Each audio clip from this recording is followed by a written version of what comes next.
Self-determination, not autonomy or self-governance. This is what political leader of the Progressive Democratic Patriots, Watson Duke, says Tobago wants and what Tobago needs. Duke hosted a press conference at the PDP headquarters in Port Mall in Scarborough, and reporter Kandace Jackson has details on what Duke means by self-determination. Tobago does not need autonomy or self-governance. It instead needs self-determination. Well, that's according to the political leader of the PDP, Watson Duke. Self-determination is a cardinal principle rooted in international law.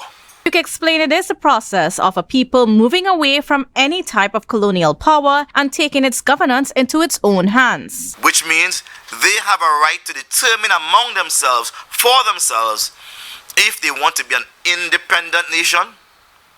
That's one.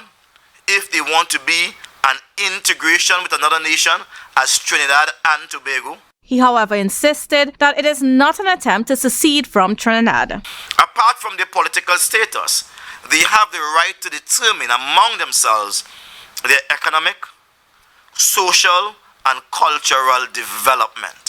Duke called for self-determination to be written into the Constitution of Trinidad and Tobago. In the meantime, he dismissed the attempts of Chief Secretary Fali Augustine to deliver a document to parliamentarians highlighting the differences within the Tobago Island Government Bill currently before Parliament and the bill submitted to Cabinet in 2018. If you hold the position of the Chief Secretary, your responsibilities to the people of Tobago, and you cannot speak on our behalf unless you have our permission, especially when you're an independent person. Additionally, Duke warned the opposition to ignore what Augustine is putting before them. So I'm saying this very clearly and calculatively to the UNC. Fali Augustine speaks for himself.